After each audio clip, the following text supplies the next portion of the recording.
Welcome to Your College Bound Kid, a podcast for parents, college counselors, students, and anyone who wants a weekly deep dive into the world of college admissions. Hi, I'm Susan, and I'm a college counselor and have read applications for a small liberal arts college and 2 research universities. My twins are recent college graduates. I'm Lisa, and I'm a clinical psychologist and college counselor. I have a daughter in college, a daughter in high school, and a son in middle school. After 30 years in Chicago, we recently moved to North Carolina. My name is Mark. I'm a college coach in Atlanta and the parent of 2 daughters. Karis, a graduate of Davidson College, and she is the founder of the Spanish tutoring company, SpanishHelpToday.com.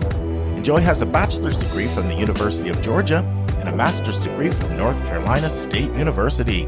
She works in private practice in Raleigh as a mental health therapist. And I'm so blessed to be able to work alongside both my beautiful daughters at School Match for You, a college counseling firm that I founded in 2010. Friends, I'm very excited because after a 4-year hiatus, we are bringing back something we did in 2020, bringing some of our nation's top college admissions experts to you, our listeners, for 1 hour for you to ask them any question on any college-related topic.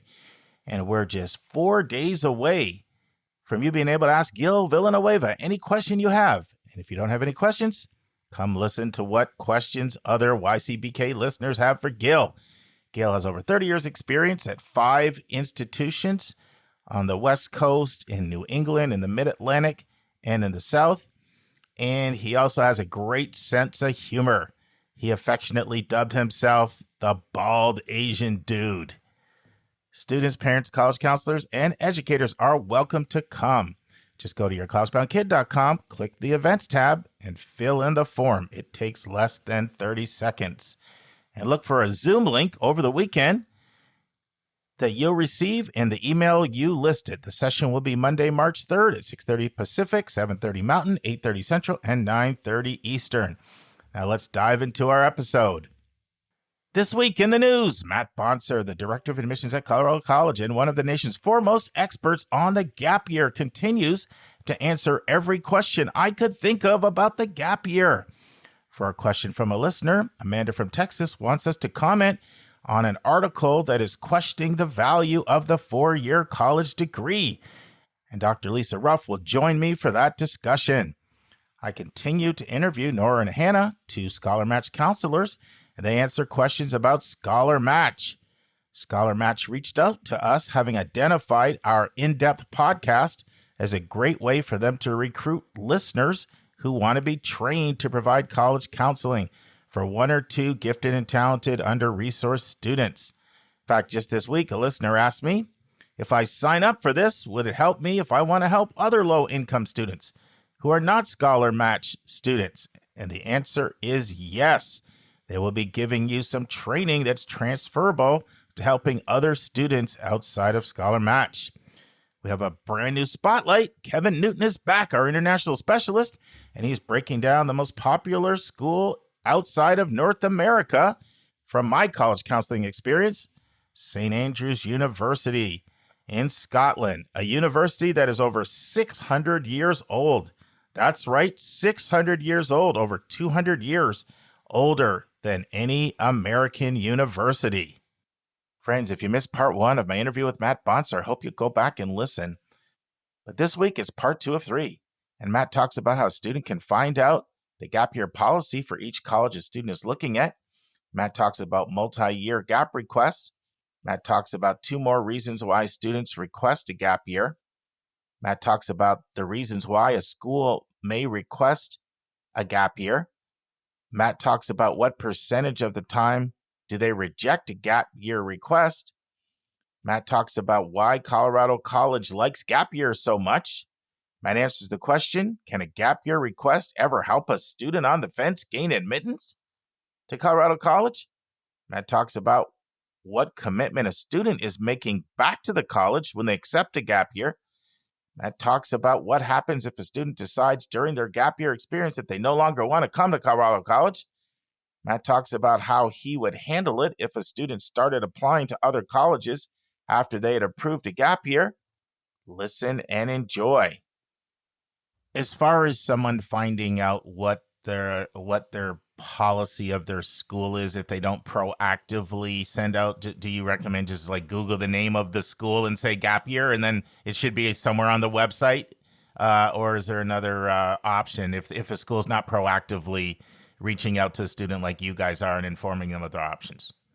Yeah, in my opinion, it should be on there, right? Sure. I think about, in both, I just thought of two other very important gap opportunities that as I'm thinking about the ones I work with, especially for multi-year gaps, which are far rarer, that are really important to students and should be important to institutions as well. Like, yes, all institutions should have information on their websites that inform and encourage students. I don't get to edit all of their websites, so that may or may not be the case. But just to reach out to the territory rep and just say, I'm considering this. What's your stance? What's the process? And they should have a template that comes back of, that's so great to hear you're interested in. Here's what the next steps are. Here's what resources we have. Even some percentages of, you're going to fit into a group of gap year students, right? Because it feels really isolated that you're the only one doing it. But actually, whether it's 4% or 10% of our population is doing that, and to understand what that context is. Those two other examples that I failed to mention at the beginning are about religious mission. So students who are LDS and that might need 2 or even 2.5 years of time away. Often those students are still applying as high schoolers and may not appear on our campus for quite a while. But the same is true for national service. Think about Singapore, South Korea, Israel, where that's built in as well. And so we are a school that looks at those multi-year kinds of commitments also in the same context, but that's more on the international side. That's great. That's great. So this next question kind of partly harkens back to a conversation you and I had. I don't even know if you remember, but I did a Colorado college fly-in program July of 2022, and Matt and I got to break bread at this really cool food court they have there in Colorado, Colorado Springs, and we got to talking about gap years then, and we were having a conversation, and the question I'm going to ask you is, what are the reasons why you refuse a gap year request? And you mentioned one there. If you don't bring it up now, I'll bring it up and prompt you, but I'll just throw it out there and ask it open-endedly. What are times when you refuse a gap year request? Right. And as I mentioned a few minutes ago, some of it is about our enrollment picture. It has nothing to do with the request, but thinking about where our enrollment counts or our enrollment count sits versus our target. And we may have larger constraints around having a full class that force us to say no. I think our mode, coming out of COVID remains a strong attempt to get to yes.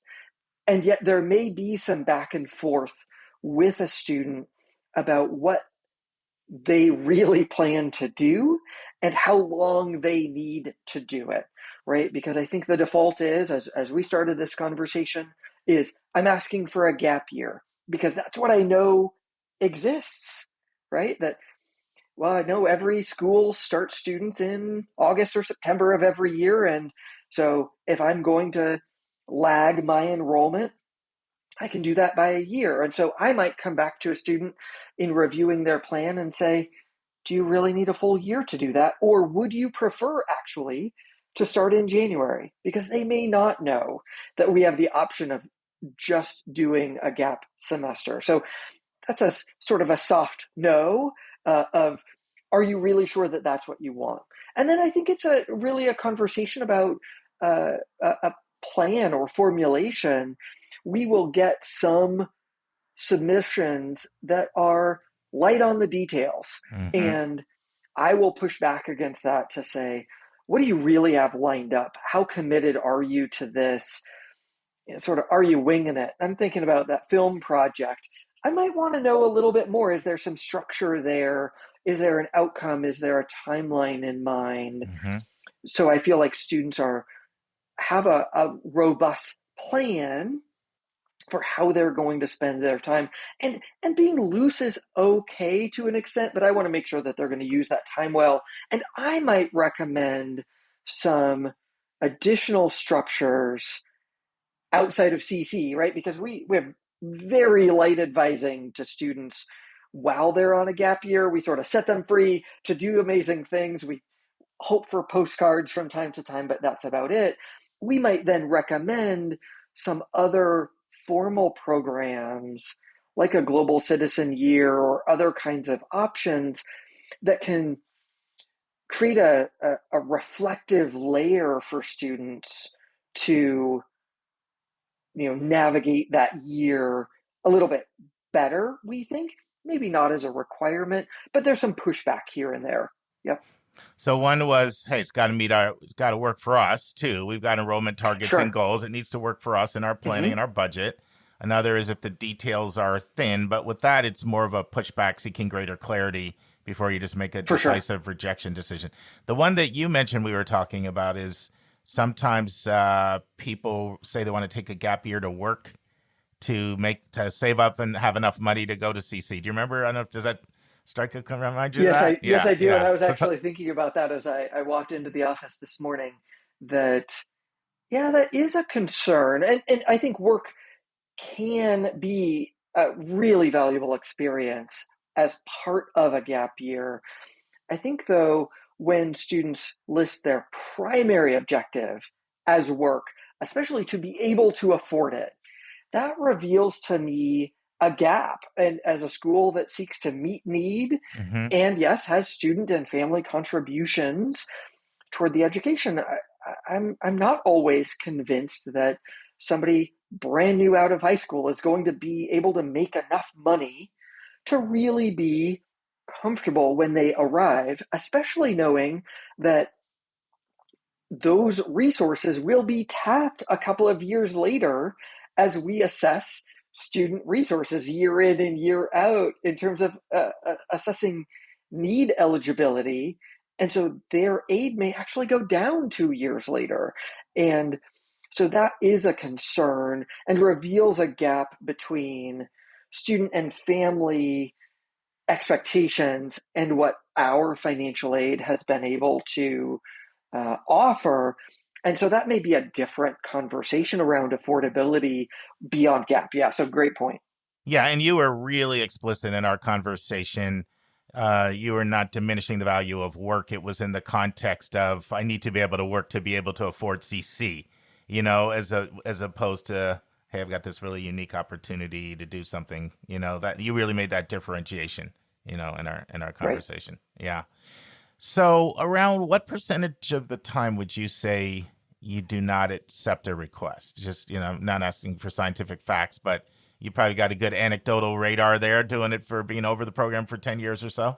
Yeah, approaching zero in our case. Like we, through conversation, are very much aiming to get to that yes. And so I can only think of a handful of requests in my years where we thought that just was not a good idea. So we're approaching 100%.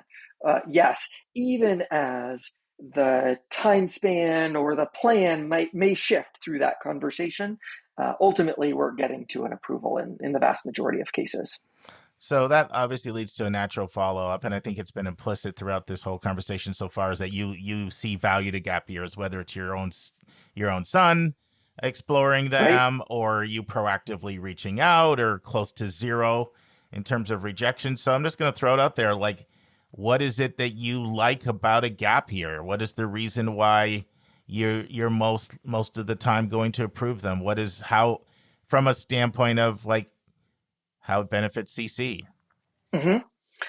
Well, think about in our selection process, we're identifying students who are academically qualified, they're involved in their communities, they write and present themselves well. we would be happy to have those students show up this August. We'll be excited for that. And yet, as I review all of these adventurous ideas in all of their different forms, and having students come in a semester or year later with a higher degree of maturity, of experience, having faced challenges of, traveling on public buses in Latin America, that sort of grit, resilience, of problem solving, of language learning, of work skill, all of those things are really good as we're thinking about building our community, how we engage in difference, that students have experienced a different culture than in their home, how they work hard toward a goal, right? Whether volunteer work or paid work, their global fluency, how they think about their environment, not just where they live, but maybe more broadly, how they've frankly taken a break on the treadmill of secondary and post-secondary ed and have cared about their own mental health and wellness to say, I know when I need a pause, when I'm energized to move forward, when I need to challenge myself in a different way. All of those things really build our community in a much stronger way and bring forward students who, yes, were very much qualified for admission to start straight away, but who know themselves and know the world better, and then encourage their classmates to say, I knew when I needed to pause for my own mental health. This is a normal thing that anyone in this community may need to do. Make sure you take care of yourselves, right? So along all of those measures of engaging in difference, of being considerate of their environments locally and not so locally, all of those things are incredibly helpful in shaping our community. No, that was really well articulated. So, in other words, like, hey, we already liked you before, but now we feel we're even going to get a better version of you with that extra year, Absolutely. semester of maturity, self-understanding, awareness, exposure, pursuing passions, whatever it is. So that sort of leads to a question. Do you ever find maybe a student is on the cusp of admission and there's a big debate? They're right in your reader ratings, they're right kind of there. And then they say, hey, I want to take a gap year, a gap semester. And then is that ever something that could push somebody into the admit pile if they were right on the fence? Sure. I mean, that's meeting an institutional need on our part, right? We have a Winter Start program. We are really excited about gap years. That points to an institutional match separate from their academic qualifications and how they present themselves and how they've been in communities already. And so, yeah, that would capture our attention.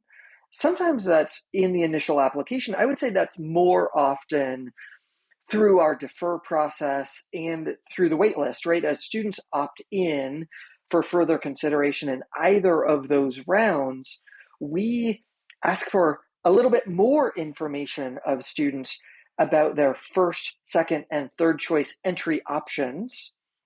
Some students might say, my first choice is to start in the fall, and I do not have a second and third choice. And that's great. That's reflective of their priorities in the college search, and they want to compare institutions that they're admitted to only on the basis of fall. Other students may come to us in those opt-ins and say, well, my first choice is for fall. I'm also interested in Winter Start and then Gap, and here are my ideas of what I might pursue. And that can be an advantage for students to be considered for fall consideration, of course, but also for Winter Start and Gap Year. So that gives us some flexibility about how we might find yes for those most interested students. And when they're tapping in to those alt entry options, that can find another way for our committee to get to yes. And then ultimately, if a student has some number of fall admission offers and a Winter Start or Gap Year offer from CC, then they get to prioritize what's most important of where and when they want to start their collegiate studies. So that certainly can be advantageous. We're about to get into that with our defer review over the next couple of weeks. I very much expect that to be part of the conversation around what they'll contribute and when they will contribute into our community. Matt, talk a little bit about what's expected on the part of the accepted applicant, right? So one thing, obviously, who requests a gap year? So one thing, obviously, would be that they do what they said they were going to do. Can't just be That's Netflix and helpful. Doritos, Yes. right? But, there's certain language in there, right? Like they can't be expecting you to hold a spot for them while they then go apply to a whole bunch of other schools. And from their mindset, Right. they're a free agent to, I've heard this from people. I'm going to accept while I see if I can, quote unquote, upgrade and go to another place Sure. they maybe were more desirous of. Talk to us a little bit about like what commitment is the applicant making back to you if you say, in effect, we'll hold a spot for you for next year. You have our word on that. Right. So for us, from a technical standpoint, students are completing the admit reply form saying, yes, I plan to attend CC. And only then, if there's a deposit in their case, they've paid that, then we process that gap request and approve it and shift their enrollment over a year. Their commitment is that they're not enrolling as a degree-seeking student anywhere else, because we do understand that students may engage in some academic coursework, right? If they're working on a political campaign, they may want to keep their academic brain engaged as well. We might see that as a positive, but we don't want that other institution to expect them to graduate from there, but rather that they're enrolled as a non-degree seeking student to take a course or two. Great. That's our understanding. Ultimately, we will follow up with gap year students in the winter, so late January, early February, to check in with students, because we do understand that plans will sometimes necessarily change for political upheaval in another country or in this one, or that job fell through, or whatever it might be. And so we understand that students need to be nimble and that their plan's not necessarily going to look exactly the same, but we want to check in and figure out, how's it going? What have you experienced? What are the joys that you've had so far? We want to be updated on how that's going, and a recommitment from that student to say, yes, I still plan to attend CC, right? Yes, please do hold that plan for me, because I also understand that students are learning about themselves throughout all of their time, right? And there may be circumstances when a student, though committed to CC, learns something about their interests and discovers through an internship they really want to be an engineer, and rather than our bachelor's of arts and maybe going on to graduate school later on, they actually want a bachelor of science in engineering, which we don't offer, and they should decline to hold that space at CC and pursue other options. My hope is that students enter this process in good faith and that they really want to be here. And ultimately, if they don't, we will, close out their seat at the college, but we hope that they're not using that to trade up. We want CC to be their number one most favorite institution in the world. Let's say a college counselor that you have a really close relationship with kind of reached out and said, hey, I know that we work with a student, they committed to a gap year, but they've been requesting for me to send transcripts to other places. I mean, you've been around the block. I don't know if you've encountered that ever in your decade there doing that, but on occasion. Yeah. So how would you handle that? Would that negate the we would commitment, reach out to the student, or would you talk to the student, or how would that work? Yeah, we would talk to the student first, to sort of figure out what's going on, right? Because that tells me that they're not nearly as committed to CC, and that can be okay. We understand that things change, even as 95% of our gap year students join us a year later, right? We don't have significant issues of students leaving our population. So we would reach out and say, what's going on? What has changed, if anything, around why you might be engaging here? Remind them of what they've committed to, and take that conversation from there. But there's nothing automatic that we're going to do of pulling a seat without a conversation with the student first. And it sounds like the gap year yield is very close to the early decision yield, very similar. If you're talking about 95% plus, yeah. And so it sounds like it's rare for it to fall through the cracks. So sometimes I'm asked a question. I'd love to see how you'd answer this. A student will say to me, or a parent will say to me, is it better for me to get admitted and then request a gap year, or not to apply to college at all, take the gap year, and then apply to college later? What are your thoughts on this? Oh, all about timing, right? Right. So I think that's an interesting conversation in a couple of different facets. So here are some pros and cons.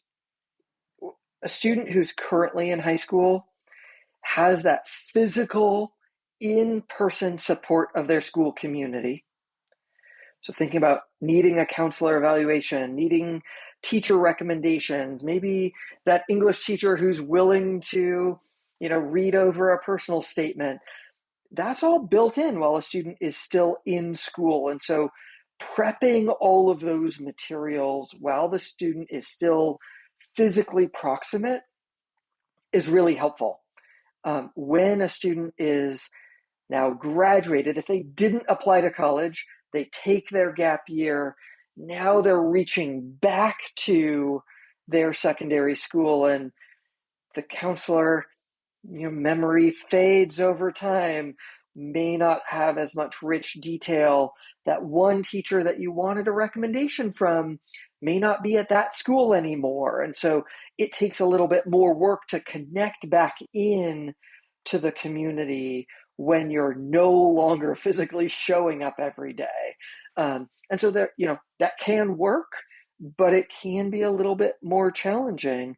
I think especially thinking about what the student might be doing. We see a lot of students who are quite remote, taking advantage of an Outward Bound or a Knowles program where they don't have access to their smartphone, don't have Wi-Fi, don't have cell coverage, trying to navigate the application process, communication back with a school, while on some of those gap year types can be quite challenging. And so there's some advantage of doing that while still engaged in high school. I think there's also a timing question, though, of, if you're having a conversation with your student, in January, you've already not taken advantage of a school's early decision or early action program in the fall. Well, that might buy some time to get into one of those early binding rounds next year, rather than scrambling for an early decision 2 or regular action or rolling deadline, where an institution might be a little bit more selective in those rounds and sort of pick up that next year's binding process. So there can be some advantages instead of, do I go RA this year or ED1 next fall? That might be a reason to sort of lag applying, or you can do a little bit of both, right? Take advantage of RA if that's where a student is at right now, see where the results come back. If you're satisfied with them, then yes, go for it. Ask for that gap year. Then if you're not satisfied with results, say no to everyone, take your gap year and apply out to, a fresh round of applications down the line.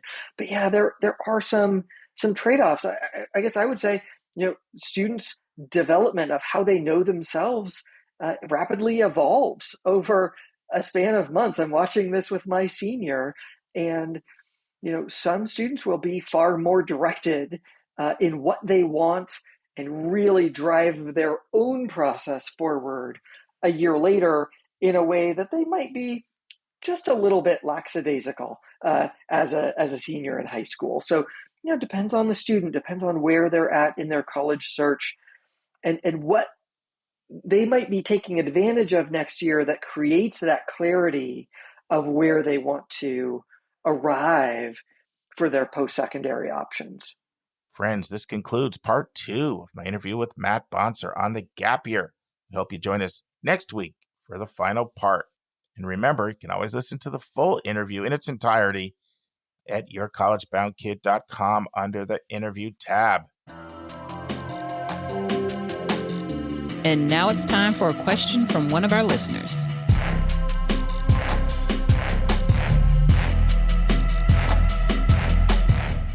Lisa, Yes. This question is a doozy, and I was extremely excited about it. We've never been asked this question before, and I think it's really important. So now that I've intrigued everybody, we'll play it, and I'd love your comments. Yeah, it's from Amanda from Texas. Hi, this is Amanda from Texas. I'm a regular podcast listener. I listen to every episode, and I've learned so much from Your College Bound Kid. The other day, I came across a post on Instagram. It was from Adam Grant, and I'll quote it. It says, quote, "Nearly half of companies are planning to eliminate requirements for bachelor's degrees in hiring. What are the rest waiting for? Graduating from college is a poor proxy for knowledge and skill. It reveals a lot about opportunity, but little about motivation and character," end quote.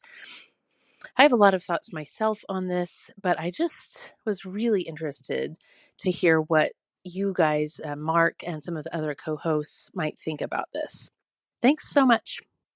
Yeah, Amanda from Texas. Thank you, Amanda, and thank you for your kind words about our podcast. Always appreciate it. What are your thoughts on this one? Oh boy.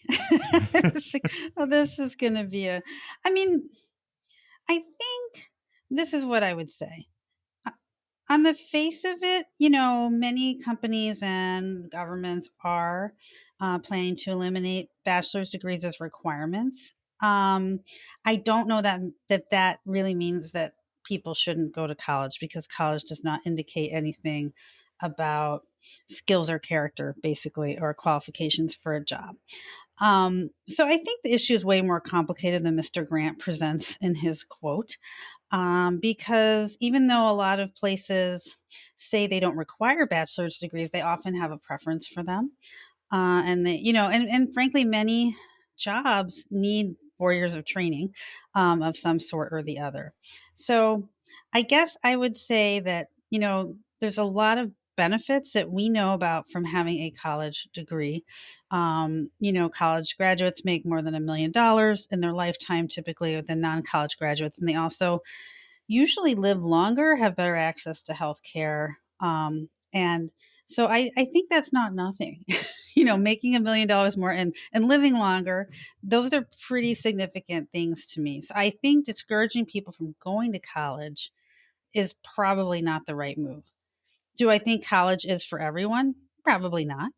There are a lot of great professions that you could go to a community college and get certified in and make a really nice living and not have a lot of student debt. And, I totally respect that. I personally was just not good at any of those things. Mhm. I'm good at the things that, you need a college education to do. But other people, are great at those things. And I think that's valid. But I think there's kind of a place for everybody. Yeah, That's there's my a lot. No, there's a lot in there. I really like this question, though, for so many different reasons. One, I've talked a lot on the podcast about the war on college and how, we've talked about it and why schools are getting so much more aggressive in the ways in which they recruit. And a lot of times I feel like when I've explained that, I've talked about things, like the demographic cliff and how there's less births, that were happening going back to 07, 09, global financial crisis, and kids had less kids. And now those people are coming of age. And so there's less people. And we've talked about how the rising cost of college is driving people away. And we've talked about how particularly within conservative political circles, like going to college is just seen as liberal indoctrination. And now less than 50% of people feel on the Republican side say that it's not worth the money. And I've also talked about how some of the companies are beefed up their financial packages. So you have, like the Amazon of the world now hiring people like right out of high school and 22 an hour and benefits and blah, blah, blah. And that you may be making more than your father. And even how during the pandemic, people chose to go make money to help their parents and stuff. So I've talked about all of that stuff. I have said the rise of certificates and badges. I usually have said that in there, but I haven't emphasized it to the extent that I feel like I should have. And what I like about this question is it does reveal a major trend that I am seeing out there. And I've been in conversation with somebody back and forth this last week about coming on to do an interview on this exact thing, how more and more and more employers are hiring people without college degrees. And I look at what Governor Shapiro has done in Pennsylvania and taken all of these jobs that used to require college degrees and now not made them required. And then that's been spreading to many, many other states. So like Adam Grant, he definitely is identifying a trend. And it's a really important trend, and it's one I don't think we've talked about enough on the podcast. So I, really welcome the chance to kind of talk about that more. I think that he knew he was making an inflammatory Instagram post that would get retweeted and would be talked about. Yeah. He knew that it was going to be talked about by Lisa and Mark on Your College-Bound Kid right here. And yeah, that was his intention. Yes. He could just texted us and asked us to do it. Exactly. But whatever. But here he has us on a Wednesday morning, whatever. Right. So he set us up. But do I think he knew this was clickbait and this is going to be provocative? Yes. Sure. Because even the word language, what are the rest of you waiting for? It was very inflammatory. And whether that's his opinion or not, it's either at a minimum that's highly editorialized, or even more than that, it's like, okay, this is getting massive clickbait. I'm getting lots of views. I'm getting a bunch of new followers on this one. So do I think that was part of it? Yes. Do I think it's an important trend? Yes. I'm going to be doing a recommended resource on this coming up really, really soon. So listen to that on the Thursday episode, because Google is one of the ones out here leading the charge to kind of make the case that you don't need a college degree. Like, look at all these amazing jobs that pay really well without a college degree. So it's an absolute trend that's worthy of discussing and keeping our eye on. And to your point, Lisa, yeah, there's trade people. I'm the same as you. Like, I was never good at those trades. But I look in our own family, it's hard in Canada to get a house because the prices have just blown through the roof. But there's two people in our family. One is my nephew, Joseph. He just bought a duplex at 22. And then I'm so bad with these terms. What do you call your niece's husband? I think he's just your niece's husband. No, that's not brother-in-law. There's some kind of. I think he's just your niece's husband. There's another name for him. There's another name. If there is, I don't know what it is. So my sister's daughter, her husband Nathan, he's another one who went out and chose not to go to college, and he's incredibly talented. He bought a house at 18. So this financially, both of them are going to do extremely well, actually, because they found trades that they're really good at. So, and that's just trades. What I want to share with you, you guys about Google are all kinds of not trades jobs. These are like professional jobs that you get certificates for 6 months or less that are paying 70 to 80 grand. So absolutely think that's a trend. I think more and more people are saying that there are a lot of jobs you don't need a college degree for. We can provide the training, and we need to talk about that. However, there's some other points, and you brought up all of them, but I'll just elaborate a little bit because I'm a chatterbox. You know that about me. It just is what it is. It's what you signed up for. So I think one of the points you made that I think is really important is college does a lot more for you than just helps you make money. And I really feel, Lisa, like I have a different perspective on that now because I have two college grads, 25 and 27.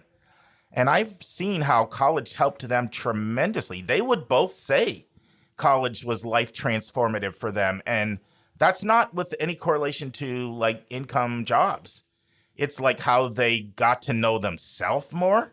Like you go away from home and you live with a whole lot of different people. You learn so much about yourself, how you develop your critical thinking skills, how you meet some super interesting people that are like part of your friendship network and part of your network for life that you find are invaluable and are priceless. So I think that's really, really, really important. You know, Dave has spoken about this a lot on the podcast, that college can't just be reduced just totally just in sort of pecuniary terms. Like we have to look at it more than just, you know, the transactional, go to college, make X amount of money. Like I'm not advocating ignoring ROI. And obviously the more you pay, the more that is a factor for people. I get it. It's one thing to say that when you're paying 10 grand versus 90 grand or 40 or 50 grand. But it's just really important point that has to be emphasized. Like the amount of personal growth, the critical thinking, the people you meet, you become a more interesting person because of the experiences. Well, you know what? I read an article recently talking about this issue, that there's all these advantages of going to colleges, but the industry of higher education is horrible at working together to market their product in a unified way. They're all competing against each other. So you don't see people saying, yeah, here's why you should go to college. College does this, college does that, college helps you with this. There's a program that I read about that started in I think Central Texas, and it was started by an advertising executive who kind of got sick of this. And so he has this super simple website for kids to help them figure out what they want to do. And if they're, interested in something that requires a college degree, he has here's how you apply to college. And it's just click, click, click. It was revolutionary in a way, because it just took out a lot of the confusion. College is hard. Why do we have a job? Because it's hard to even apply to college. It's confusing.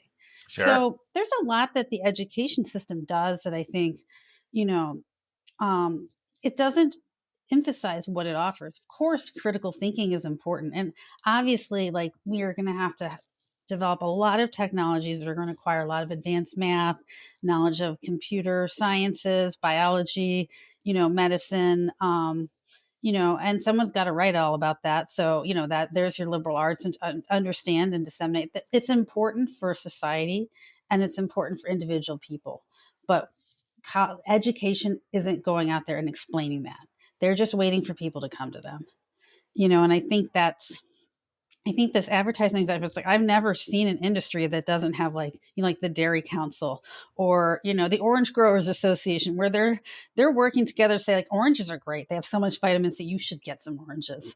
And they're not competing with each other in that ad about which orange to buy. So I think that's a huge thing that education needs to address. No, I would agree with everything you said. The admission office tends to be really good at this because their job is what we call outward facing. You're constantly having to talk to people who are not in the tribe yet, who are not part of the clan or not part of the organization. So you're very much aware of all the objections and why people aren't choosing you. And so they tend to be really, really good. And I experienced this working in schools. It's much harder for the sort of the administration and the teaching side because they only work with people who are already in. So they're not aware of all the obstacles it took to get somebody there.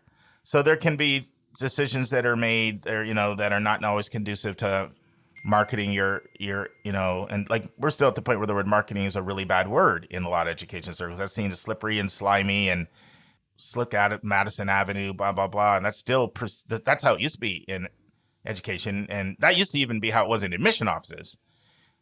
Most of that, is not there anymore in admission offices, but it's still there within the institution itself. So I think that's an important point. A couple other things that I would say that are important are, one thing I don't agree with Adam Grant on, things don't change as quickly as I think he implies that they change. Things tend to move more glacial level. And there are always going to be people that went off to college that found it to be a valuable part of their experience. They're now in hiring manager positions. A lot of times people use college as a litmus test. It's kind of the way people used to use boarding school. When I was working with Susan and helping her in college admissions, and I'd interact with different admission officers. And they used to say, they love boarding school kids because they get to see how they handle some independence. Like, you're away from home. We know that your mom and dad aren't on you like white on rice. Like, how are you doing in that environment? It's like a little bit of a test. College is the same way.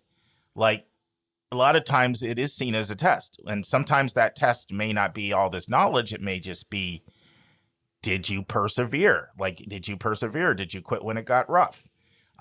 Also, colleges are getting a lot better at increasing their experiential education. They're being forced by the job world to incorporate a lot more things like, study away, study abroad, internships, co-ops, research, like all these valuable skills, kind of the stuff that Lisa, you and I talked about that High Point's doing. Like, High Point is constantly talking to the job world, saying, what skills do you not have, right? And then coming back and incorporating them into their curriculum.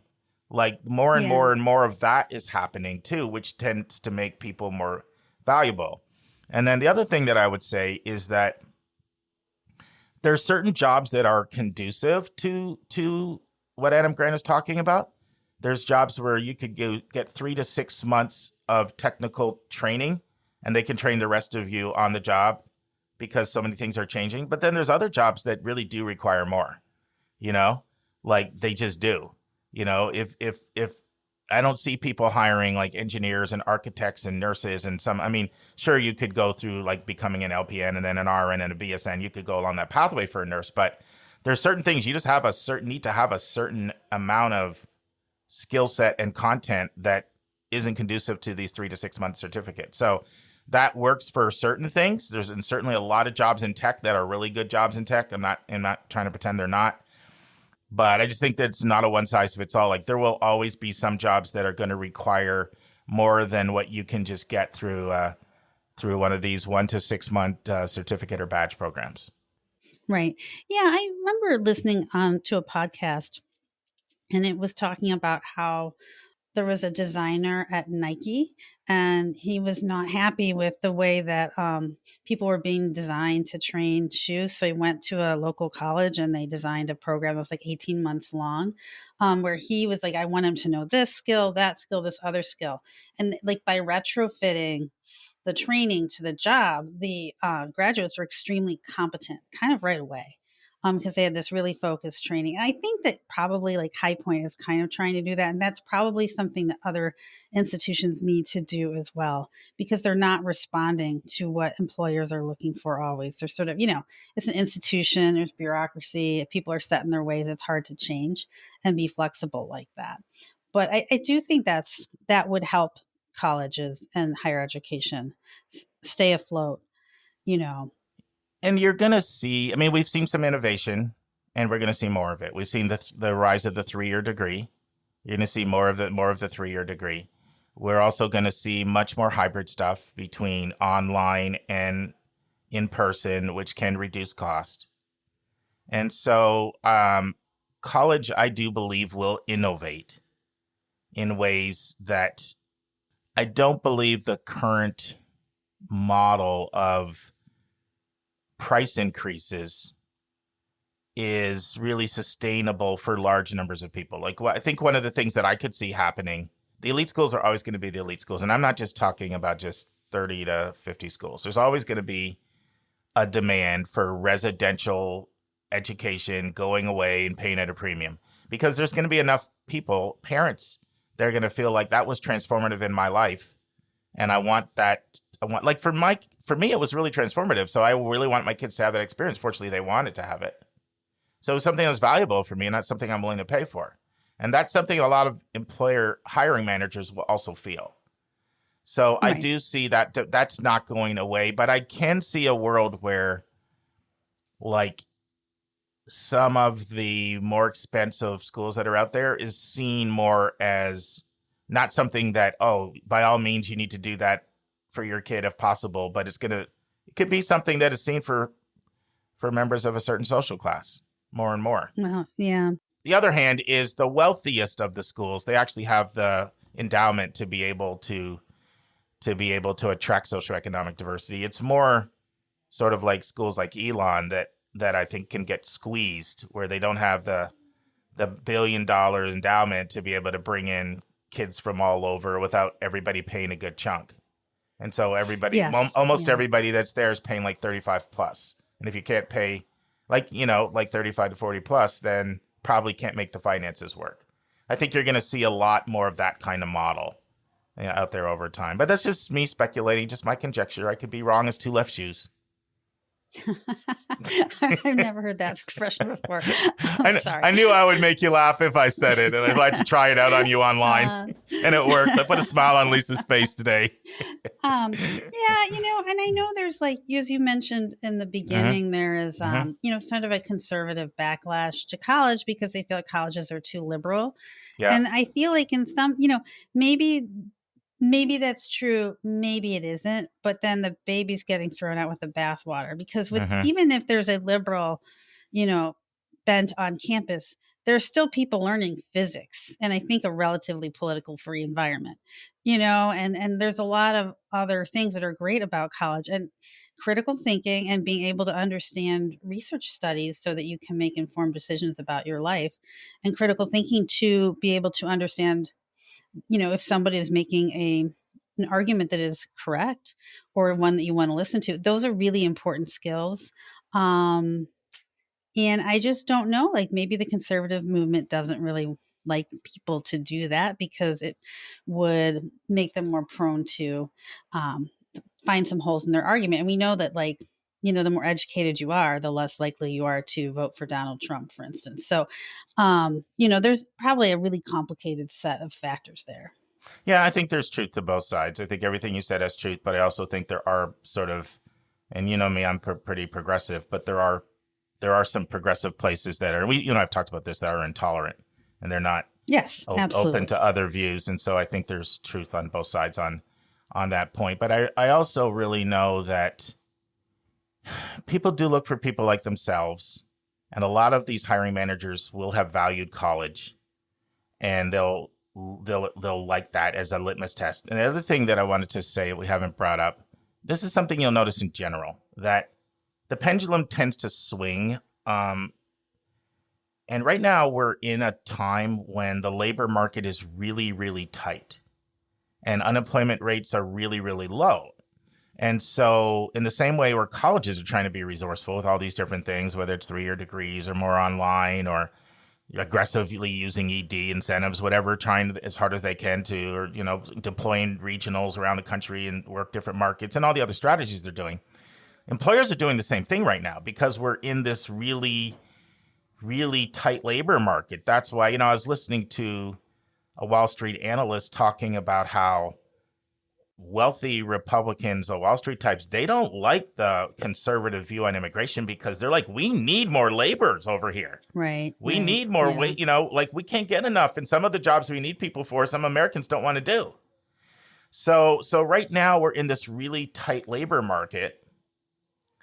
And that's also one of the things that's causing employers to say, okay, I need talent.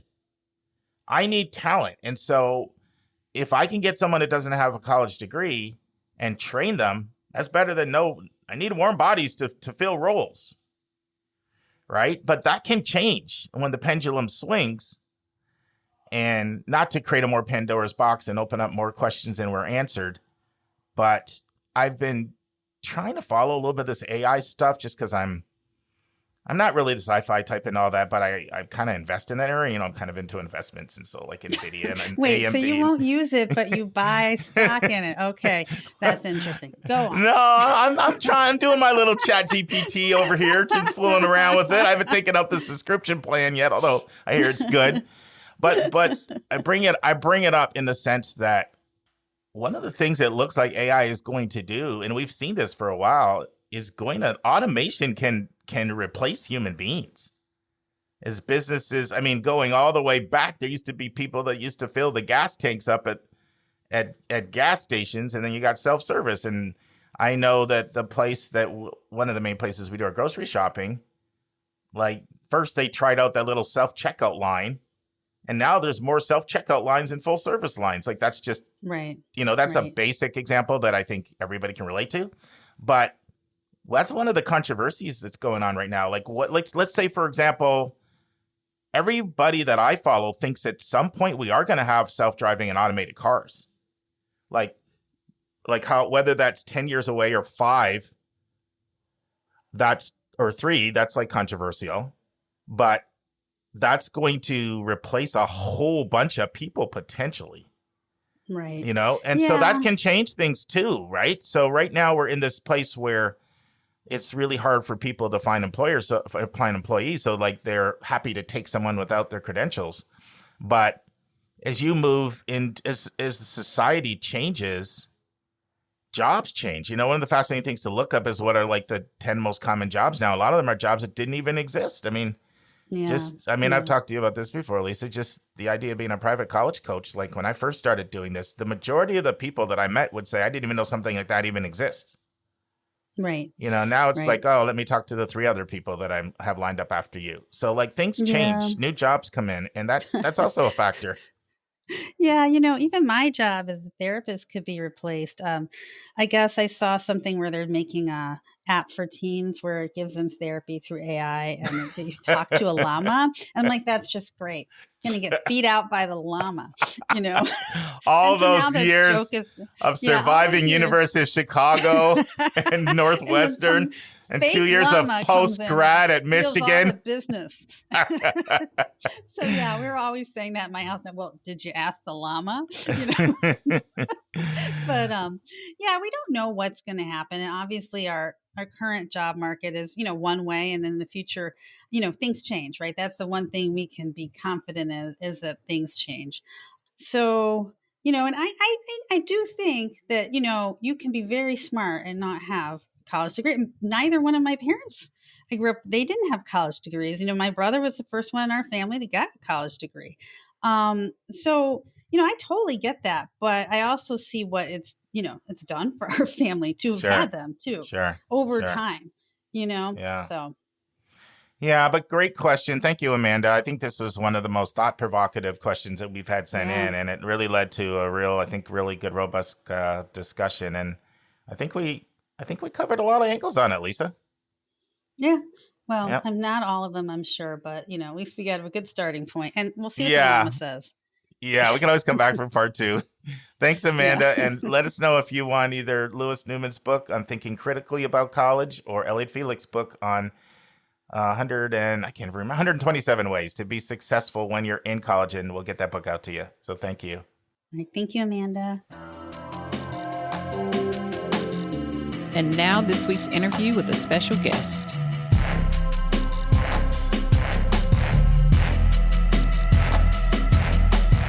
Friends, in part 2 of 3 of my interview with Nora and Hannah from ScholarMatch, Nora explains where ScholarMatch gets its funding from.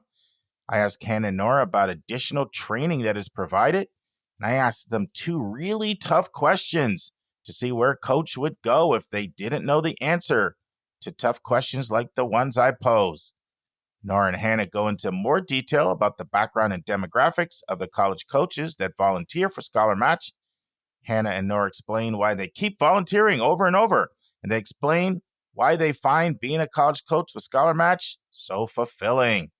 And finally, Hannah and Nora talk about whether a coach is permitted to keep in touch with students after they go off to college. Listen and enjoy.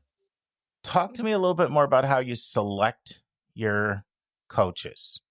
It's primarily based on them successfully completing the training and onboarding process.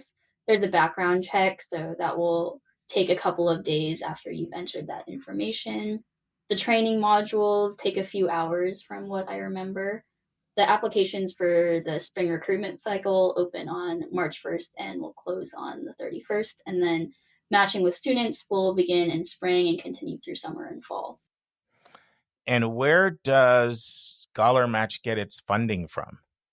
We have a variety of donors. I'm not so much in the development side. I know Big Future has been one of our most significant partnerships because they're the reason why we were able to expand as well nationwide to help our students. There are various donors. A lot of them do come from the San Francisco area since it's where we started.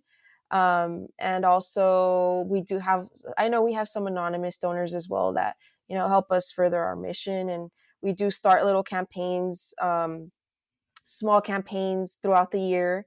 And, people are willing to donate as well. So that's kind of where we get our funding from.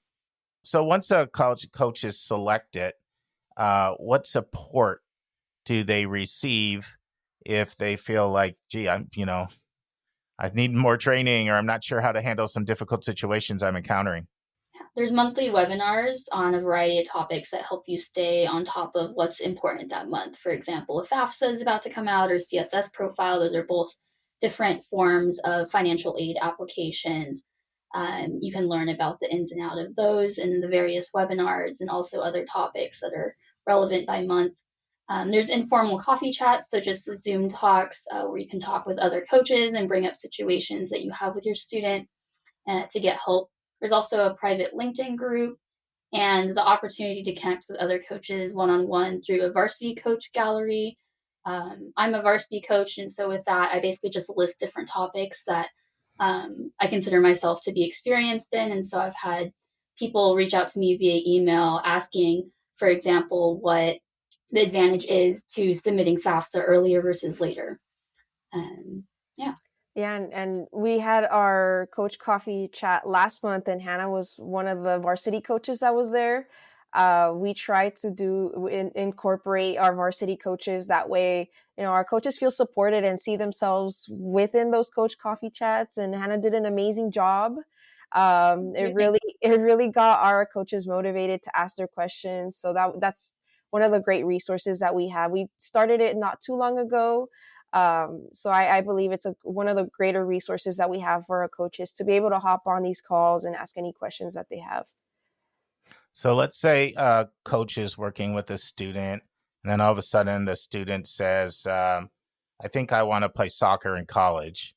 And then the coach is thinking, oh, gee, I don't know anything about soccer. And they didn't really talk too much about athletic recruiting in the module. Like what steps would they take?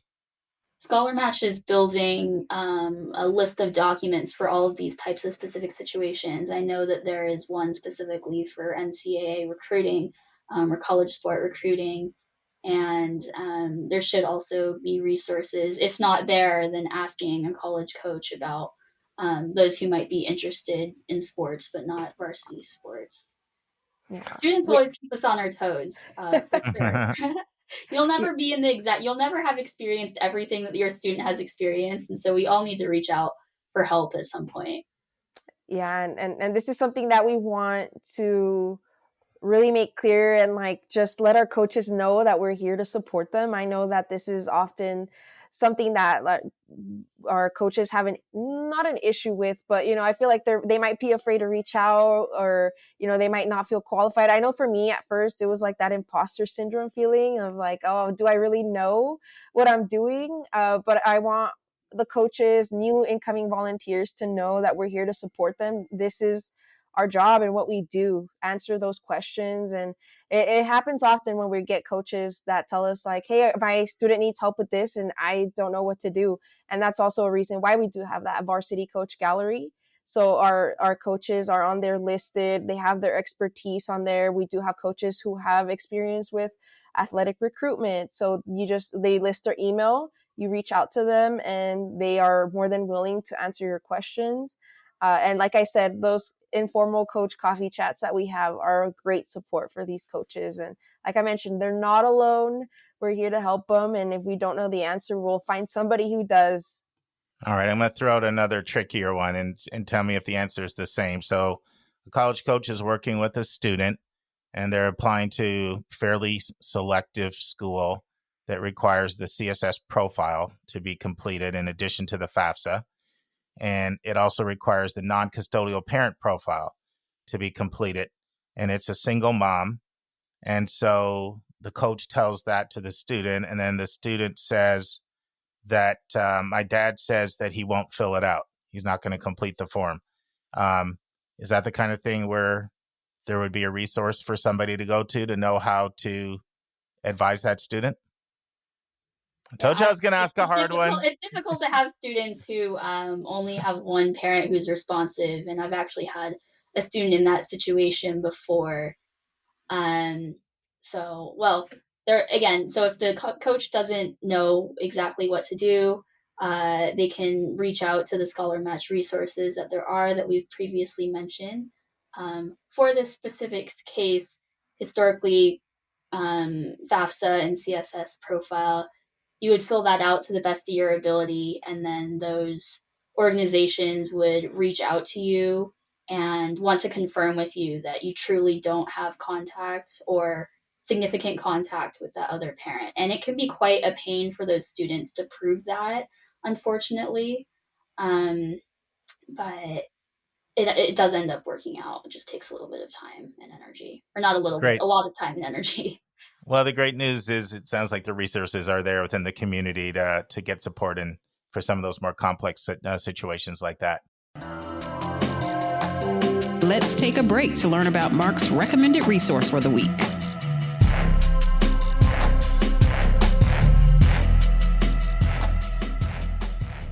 Friends, we're going to stay on this theme of study abroad, and we're talking about Verto education.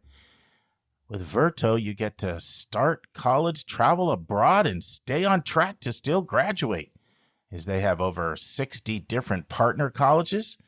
And starting out with an overseas experience, it could include all kinds of places, as they have partnerships, places like Argentina, Czech Republic, England, Italy, and Spain. And all their courses offered on different Verto locations earn college credit from one of their academic providers that are all accepted by top academic institutions. So if you want to learn more about where to go for a study abroad experience and still graduate in 4 years, go to vertoeducation.org. Now return to my interview with Nora and Hannah about ScholarMatch. Let's talk a little bit more about the profile of the counselor. So I know you said, Nora, that you're in the 300 to 400 range right now, but you're growing the program and you're hoping to get up maybe even as high as 700 counselors. So what percentage of the counselors would you say would fit into? I'm thinking of a few different backgrounds that counselors could have. And I'm curious, I'm not expecting you to give me actual stats, but more of just your sense if you had to take a guess. So some counselors may be coming from a school counseling background. They might be a counselor in an independent school or a public school, but they're coming from a school-based setting. Another counselor could work or have work or had experience in another CBO, another community-based organization. Maybe they're currently there and they feel they can take somebody on, or maybe they've done CBO work before, right? Another person could be, as you mentioned, an IEC, an independent educational counselor. And they have their own private clients, and they work with, maybe a lot of their families are more highly resourced, but they also have a passion for working with, with families that are not as well resourced. And then the fourth could just be someone who just has a passion for the work and it's really fascinating to them. They think it'd be really rewarding and fulfilling, but they've never really done this before. So if you had to sort of put the counselors you had in the different buckets, and if I'm forgetting one, feel free to chime in. That's just what I thought of that popped into my mind. I am part of a college counseling group, and we have all of those different counselors in there: CBO, public, private school, and IEC. But tell me what your thoughts are on kind of how those groups break down in terms of the counselor.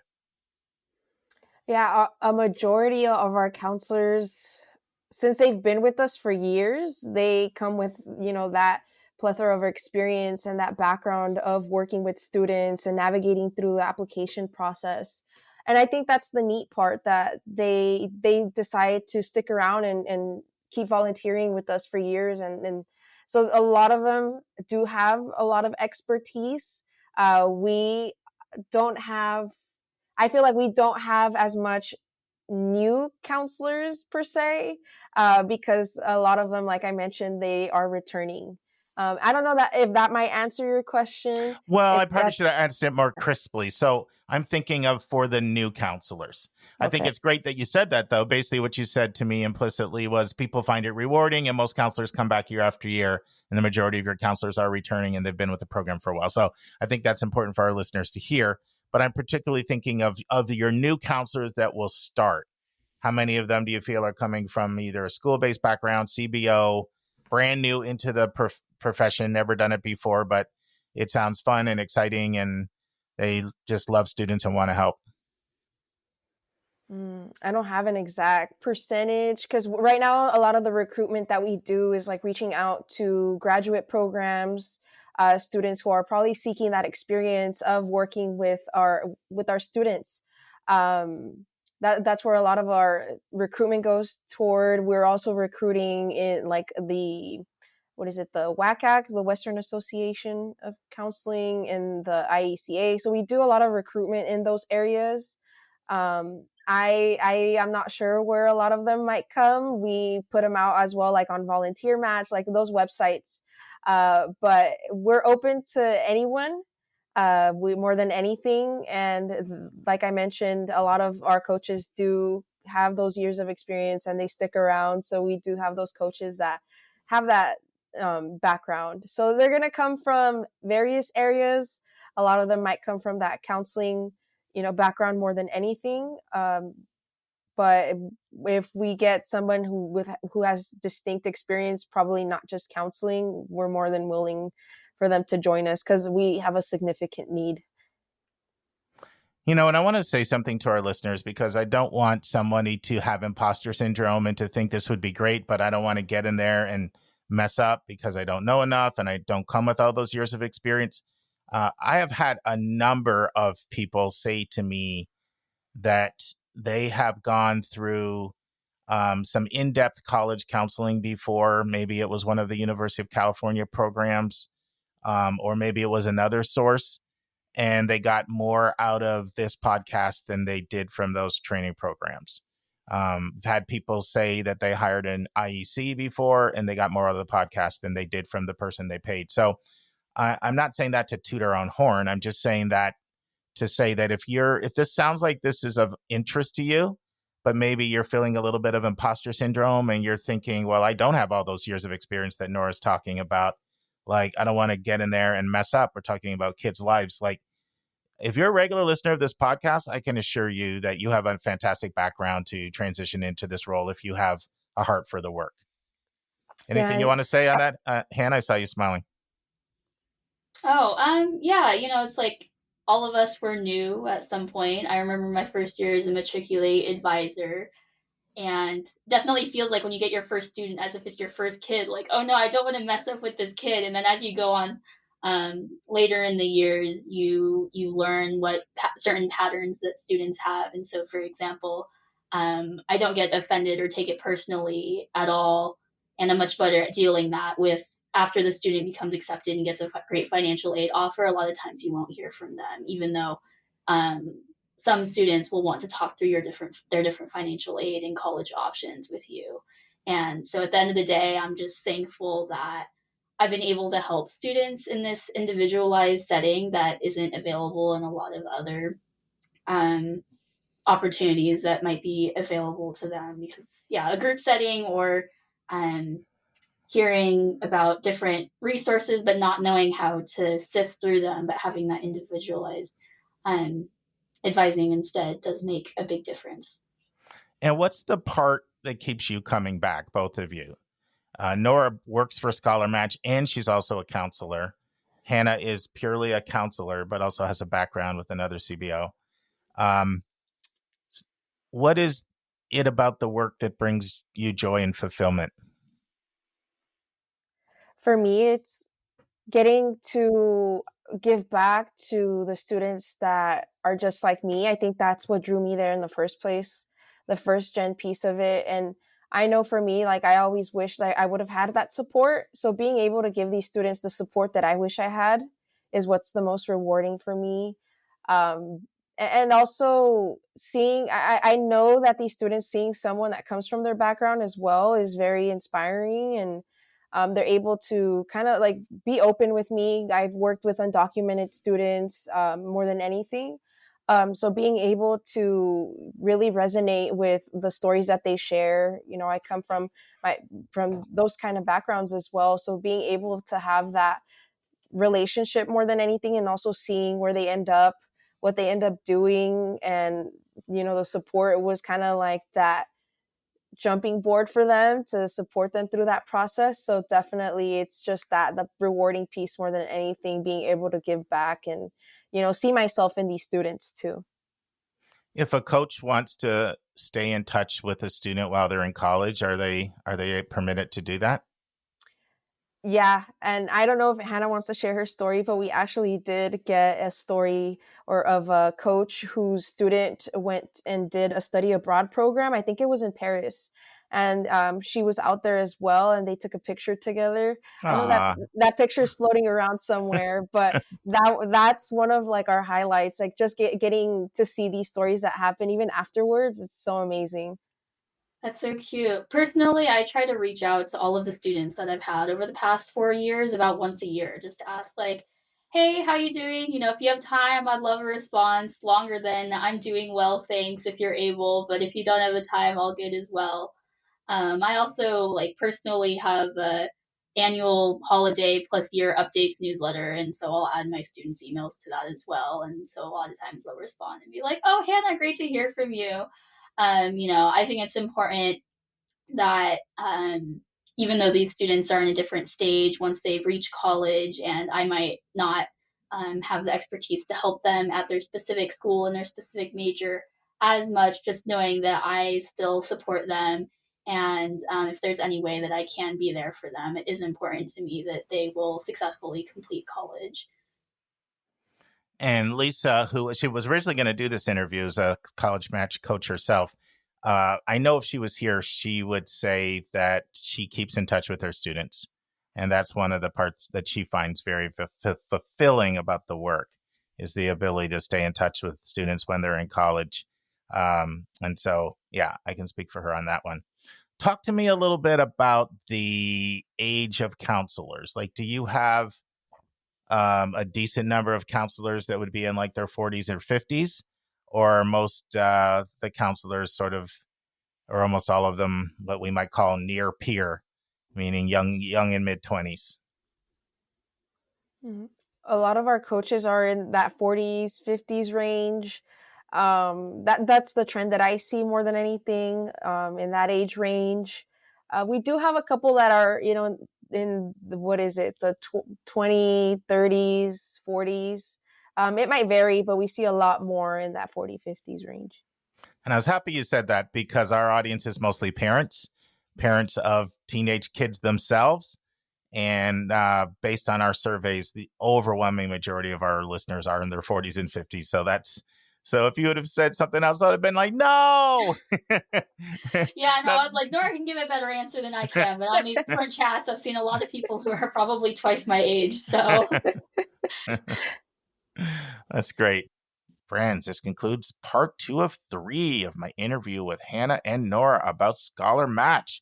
I hope you join us next week for the final part. And now it's time for our College Spotlight of the Week.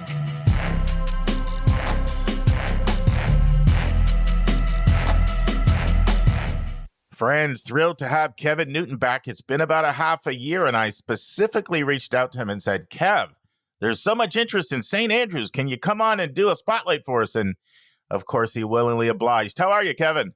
Doing great, Mark. Great to be back. How about yourself? Great. I know you're keeping busy, because I continue to just see increased interest in international universities. Do you feel that on your end? It's definitely something that's increasing. And I think in no small part inspired by conversations you and I have had, we're trying to make it more accessible. So, maybe that's something we can talk about later. But sure. I think right now, let's jump in about St. Andrews. Yeah. Why don't you just start by just giving an overview, and say anything you want to say to give our listeners a picture. I mean, 99% have probably never been there, including myself. So, I'll be honest, St. Andrews is definitely one of the more requested places for when I start working with people, because a lot of people have heard of it. It's famous because of golf. It's famous because of the university. It's famous because that's where the Prince of Wales met the Princess of Wales. And, back even well before I went to university, there was an uptick of Americans who were hoping to meet a prince by going to St. Andrews. And I don't think it worked out for that many of them, given the English nationality of the Princess of Wales. But it's also very accessible for a lot of Americans. They're on the Common App, and a lot of things make sense about St. Andrews, but there are still some potential pitfalls worth avoiding. And it raises a number of interesting questions, because you can apply via the Common App or you can apply via UCAS, and you've got two different strategies to use there. I definitely think the Common App's a factor, because when you're talking to an applicant and you tell them a student at school's on the Common App versus not on the Common App, they just react very differently. Like, one equals in their mind less work and the other equals more stress. And the funny thing is, ironically, going through UCAS is probably less stress than applying via the Common App and doing St. Andrews Supplement. So it's also about about $25 cheaper. So just something to bear in mind. Well, with what we're seeing on here with the growth of applications, and I'm not necessarily supportive of this, but there are more and more and more people that are hitting that 2020 max on the Common App. And they're either saying, hey, it's time to look at the coalition or individual school apps or something like UCAS. No. One of the things I sense about St. Andrews is, and I think this is understandable, doesn't have the intimidation of Oxford or Cambridge, because it's perceived as this quality school that's been around for hundreds and hundreds of years, like predating the oldest schools in our country. It has some cachet, but it doesn't have the intimidation factor. And from the standpoint of like what are my odds really of getting in that you get with like a Cambridge or Oxford? And so for a lot of people, it's seen as a place that's not ridiculously hard to get in, but still provides a lot of quality. What are your thoughts on that? I think it's still quite competitive. And I think that a lot of what that boils down to is the fact that St. Andrews has done a better job of any UK university. And I would dare say, with the possible exception of Canadian universities and Trinity College Dublin, they've done the absolute best job of understanding the American applicant. Their director of admissions or of international admissions is actually from the United States. If I remember correctly, she's from Kansas. So she understands what American high schools do and what the missions of them are. So what that means is it's not as hard numbers. I mean, you can look up on Oxford or Cambridge and say, well, Oxford has a 17% acceptance rate unless you apply for PPE, and then it's like a 6% acceptance rate. But if you apply to Anglo-Saxon studies at Cambridge, it's a 59%. There's a lot of gamesmanship that gets into that. And Kevin, tell our listeners what PPE is in case they don't know. So sorry.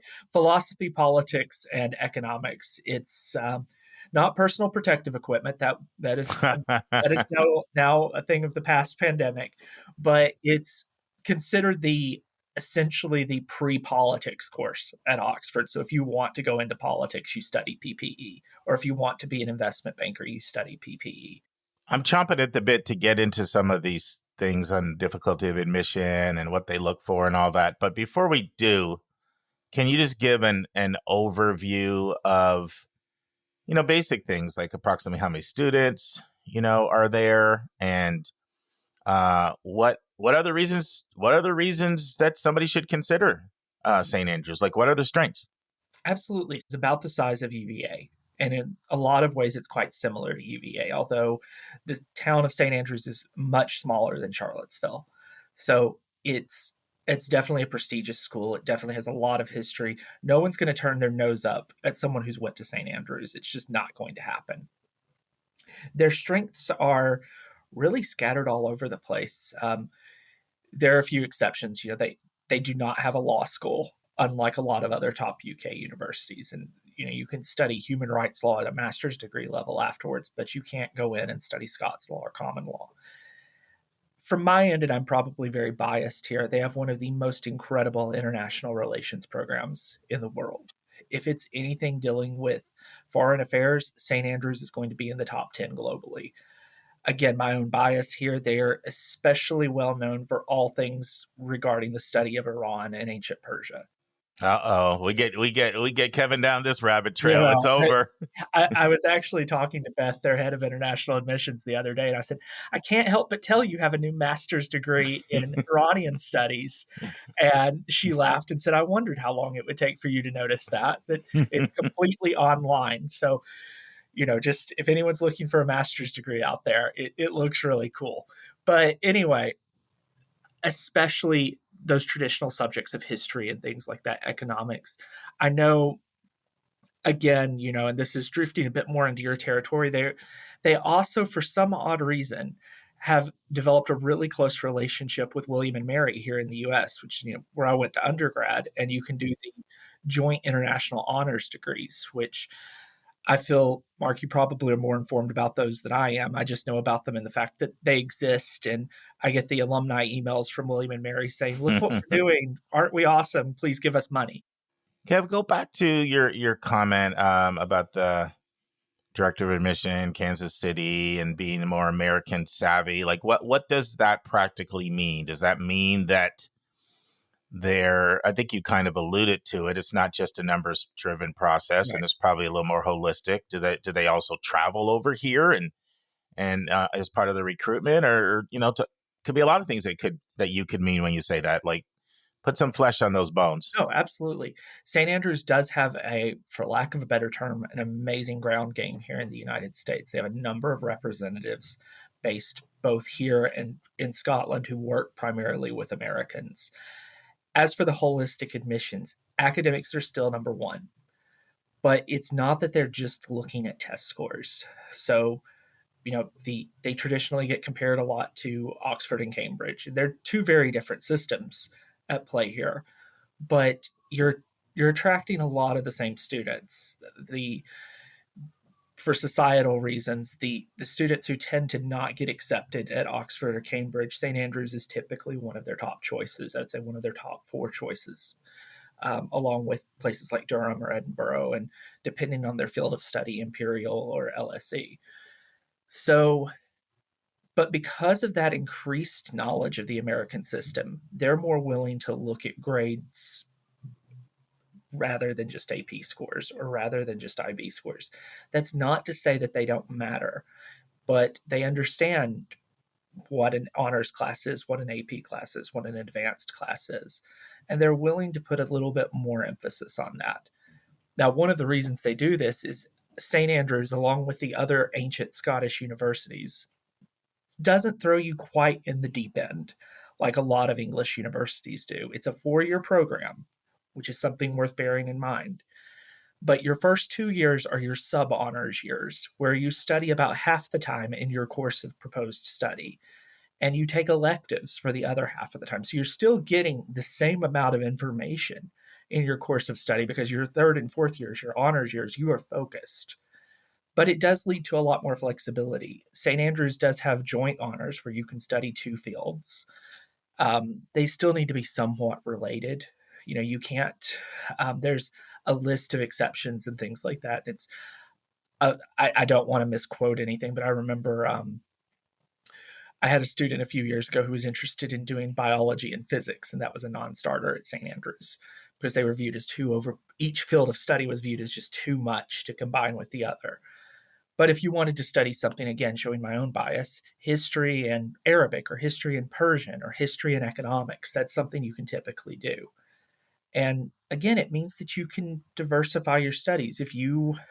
It's not unheard of, it's not encouraged, but it's not unheard of for someone to go in wanting to study, say, international relations, which is one of their more popular degree options, and decide, you know what, I actually just really like history, or I really like Chinese, and I don't want to do all this other stuff.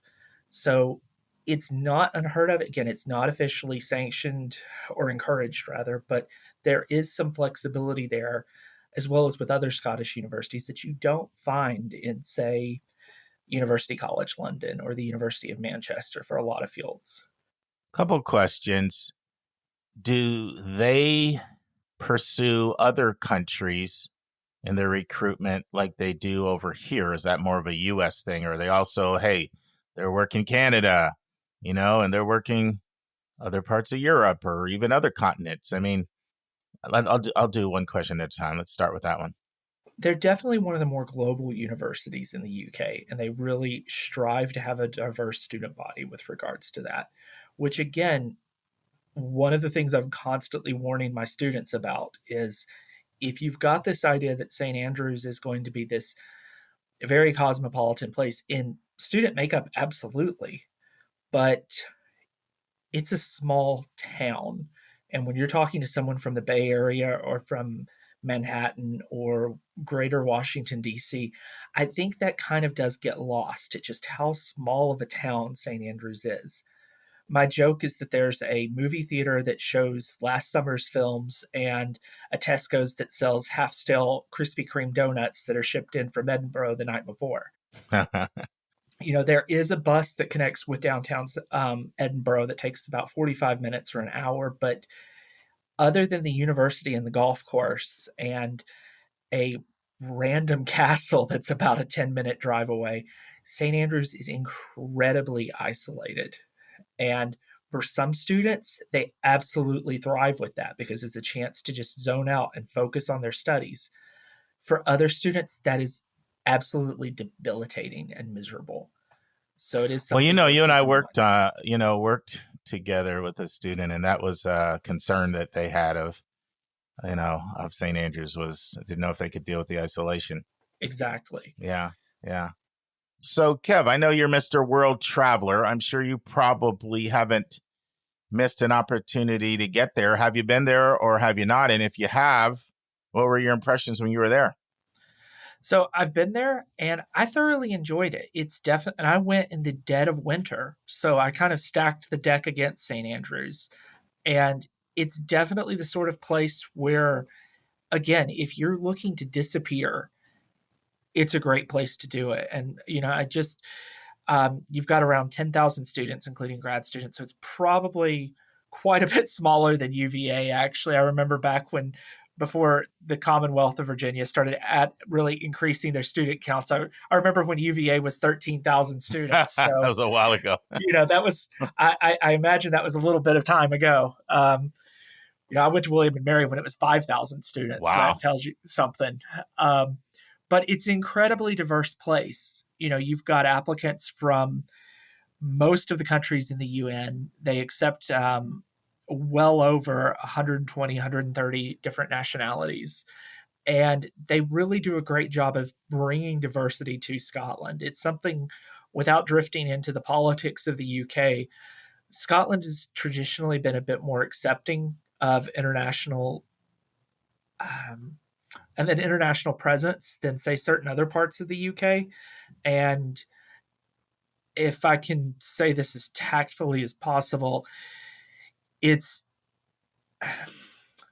Americans who are there for, whatever reason are not the ones who are traditionally kind of looked at astray. But definitely Scotland has opened its doors to just about anyone who wants to come and study. In that regard, it's very much, there's joking about Scotland joining the Nordic Union because it's so much like a Scandinavian country if and when it declares its independence. There's a few things that are impressive to me. Just kind of a little preparation that I did, knowing that I was going to talk to you about this. But I've taken a look at some of their retention numbers and their transfer numbers, and pretty impressive. So 89% of St. Andrews students in a final survey gave the university top marks for quality of learning and teaching experience. That's a National Student Survey Review in 2022. And actually less than 2% transferred out. That's pretty impressive. And less than 3% just ended up dropping out in any way. So they're doing something to either attract the right person, well, probably both, attract the right person, then give that person a really good experience. Any thoughts? Absolutely. One of the questions I get the most is how are international universities at what the UK terms pastoral care? So making sure that students' physical health, mental health, things of that nature are being met, making sure students feel like they're at home. And on the whole, the UK does an excellent job of it, a lot better than many other countries. But the standouts there are all in Scotland, and St. Andrews is towards the top of that list. One of the negatives of St. Andrews is because it does tend to, because of the internal politics of the United Kingdom, the fee structure for the longest was different for English citizens than it was for Scottish citizens. So it does, and it's quite rare in that regard. It is something that does factor in, and the people from the south of England are identified as being a little bit more posh. Read into that however you want to, but it's a lot of the same sectional differences that we see in American universities. Friends, this concludes the first part of Kevin Newton breaking down St. Andrews University in Scotland. We hope you join us next week for the final part. Friends, on Monday's episode, you asked and we hope to deliver. Texas listener wants to know, how's my daughter supposed to decide amongst all of her excellent college options? And Susan will be here to help answer that question. And for our interview, it's another first on Your College Bound Kid. We're giving you a college spotlight on a Monday episode. That's right. We've just been out there really doing a lot of college spotlights, our whole team. And we've got a lot in the kitty. We don't want them to wait for month after month. So occasionally I may have a college spotlight on a Monday. And in this case, we've got Lydia Dagenet and Julia, two former admission officers at Haverford, and Lydia also at Swarthmore, talking about Haverford College and Swarthmore College and the consortium that they're a part of. We hope you'll join us on Monday. And friends, I close with one of my favorite quotes in admissions. It comes from Robin Mamlet, former dean of admissions at Stanford, but she was at a lot of places, including Swarthmore College, Sarah Lawrence, and Lawrenceville Boarding School. And it simply says this: even more than impressive test scores or great transcripts or fantastic essays, colleges are looking for authenticity. Not the appearance of authenticity, not the packaging of authenticity, not the strategy of authenticity, just authenticity, plain and simple. So why is that? If we detect exaggeration or pretense or packaging, how do we know which parts of the application are real? See you on Monday, friends. And that's our show. A big thank you to you, our listeners, for tuning in this week. If you find this podcast helpful, please follow us and you'll get every single episode as soon as it is released. If you're interested, there are a few ways you can really support our podcast. You can click the share button and send it to your friends and acquaintances. You can help us pay our staff and our expenses by donating on our website. You can write a review for us on Apple or Spotify. I'm the producer of the podcast, but we have a fantastic team of 15. Shout out to our co-host, Dr. Lisa Ruff, Dr. David Williams, Linda Depker, Susan Tree, Vince Garcia, and Julia Esquivel. And to our substitute co-host, Sylvia Borgo. Our sensational sound engineer is Nemanja Motvich. Our amazing music is from Victor Allen Weeks. Marketing designs are from Kimberly Blass. Lily Parikh manages our Instagram. Our image editor is Talha Khan. Joyce Ducker does our website episode updates. And our webmaster is Stylianos Dimitriou. And if you want to have a coaching session with Lisa, Linda, or me, just text me at 404-664-4340. If you have a question you want us to answer, or if you have a recommended resource or article you think we should discuss, just send it to questions@yourcollegeboundkid.com. Our favorite method is for you to record your own voice at speakpipe.com/YCBK. By the way, check out our website, where you'll find lots of content that is not on any podcast app. Our website is yourcollegeboundkid.com. If you want to learn about other hot admissions topics, follow us on Twitter at YCBK Podcasts. We think of you as our listening family, And we look forward to meeting again with you every single Monday and Thursday.